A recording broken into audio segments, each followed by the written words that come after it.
કળયુગમાં દાનની મહિમા નહીં, કારણ કે જાતિ કુજાતિ બધા માગશે, જેને આપો બધા એ જ કરશે, ખાતો બનાવશે. દાન સુપાત્રને, સુપાત્રને આપો. હા, રોટલો કોઈને આપી દો, જેને ભૂખ છે એને ખવડાવી દો, એ સુપાત્ર છે. કોઈ બીમાર છે દવા આપી દો, પાત્ર છે. કોઈને નાનું મકાન બનાવી દો, પાત્ર છે. કોઈને કપડાં આપી દો, પાત્ર. પણ જે દાન આપો તો સુપાત્ર. આવું કૃષ્ણ ગીતામાં બોલ્યા. 18મો અધ્યાય વાંચજો. હું તો અભણ જીવ છું, સંતો પાસે સાંભળ્યું, શાસ્ત્રો પાસે સાંભળ્યું છે એટલે કહું છું. પતિ પત્નીમાં ભેદ થાય તો કેટલું મોટું ભયંકર પરિણામ આવે સાહેબ. આગળ શંકર ને સતીની કથા આવે, પણ આ પહેલી કથા મનુની આવી છે, જે આપણો બાપ છે. મનુએ કીધું, ગુરુદેવ મારે દીકરો જોઈએ છે, પુત્ર કામિષ્ઠ યજ્ઞ કરો, જે ખર્ચો થાય તો હું કરીશ. ચાલુ થયો. ગુરુદેવે બ્રાહ્મણોને બોલાવીને પુત્ર કામિષ્ઠનો સંકલ્પ કર્યો. હવન આરંભ થયો, પણ એની પત્ની આવીને કીધું, બ્રાહ્મણો તમારે જેટલું ધન લેવું તો મારે દીકરી જોઈએ છે. શું કામ? મારે કળયુગની બાઈઓને બતાવવું છે કે દીકરીઓને મારો નહીં, દીકરી તમારો વંશ છે, ઈશ્વરનો વંશ છે, તમારો વંશ છે સાહેબ. દીકરી ભારો નથી. આજે કેટલી માતાઓ ગર્ભમાં દીકરીઓનો મારે, એને આ દેવી ભાગવત સાંભળવું જોઈએ. શ્રદ્ધા કહે છે મારે દીકરી જોઈએ, દીકરો નહીં. કેમ? લોકો મોઢા બગાડે છે, હાહુ મોઢો બગાડીએ ને હારો બગાડે ને પતિ બગાડે ને મોઢું. કેમ? દીકરી આવી છે. કેમ ભાઈ? દીકરી તમને નફરત કેમ છે? દીકરીથી વંશ ચાલે છે, દીકરાથી નહીં. જો હારા નહીં તો બીજી પેઢીમાં પૂરું. જો હરામનું ખોટું લીધું છે ને, બીજી ત્રીજી પૂરું થઈ જશે. તુલસીદાસ કહે છે, અનેતી છે તીન જાત હૈ, રાજ વંશ और धर्म.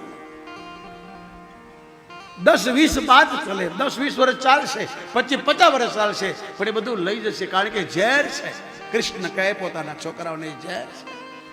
ભગવાન ગીતામાં કહે છે, સંસારનું સુખ, હરામનું ધન, હે અર્જુન, એ ઝેર છે. પહેલા અમૃત લાગે. બધા કહે છે બધા કરે તો આપણે શું ગુનો કર્યો? નહીં, એનું પરિણામ ખરાબ છે. કૌરવોને પૂછો, રાવણને પૂછો, દુર્યોધનને પૂછો. તમે કહેશો કે પછી આ બીજાની એની કથા નથી, આપણી કથા નથી, કારણ કે આપણે પછી થયા. દુર્યોધન આપણી પહેલા જતો રહ્યો. આપણી કથા તુલસીદાસે લખી છે કે લોકો આસુરી સ્વભાવના થશે. નારદ બોલ્યા, આ શિવપુરાણ બોલે છે. કળયુગમાં લોકોના સ્વભાવ રાક્ષસો થોડી વાતમાં લડી પડશે. ગુરુની બી નિંદા કરશે, ગુરુનો દ્રોહ કરશે, ગુરુની સામે થશે, કંઠી બાંધી છે ભૂલી જશે, મંત્ર લીધો ભૂલી જાય, ગુરુનો દ્રોહ કરશે. એ આસુરી સ્વભાવના લોકો થઈ જશે.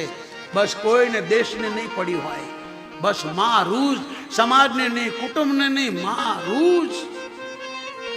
છોકરા મારા શાલિગ્રામ, બૈરી મારી ગુરુ, હવે સેવા કોની કરું? આ કળજુ આવું લખાયું છે.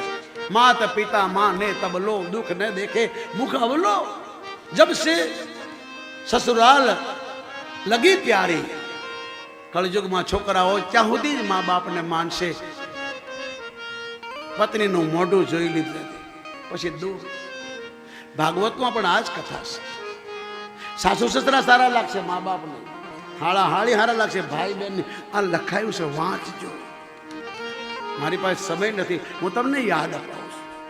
શાસ્ત્રને ખોટું બોલીને તમારી પાસે શું લેવાનું સાહેબ? આને કીધું મારે દીકરી જ જોવે છે, અને દીકરી જન્મ્યો.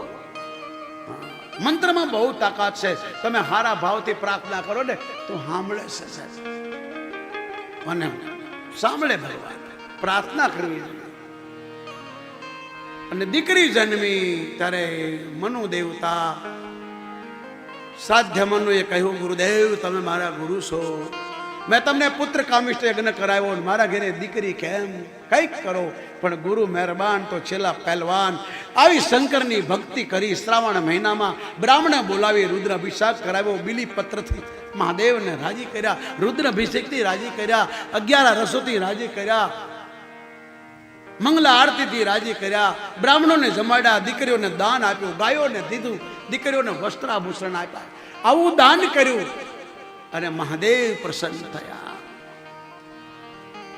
વશિષ્ઠે કીધું, પરમાત્મા ભોળાનાથ, તું મૃત્યુનો દાતા છે, તું જે ચાહે છે કરી શકે, તું જીવાડી શકે, મારી શકે, બીજા આવું નથી કરી શકતા. શંકર જીવાડી શકે, મારી શકે, બીજા નથી જીવાડતા. ભગવાન રામને કહ્યું જીવાડો, તો રામે કીધું નહીં, જીવશે નહીં.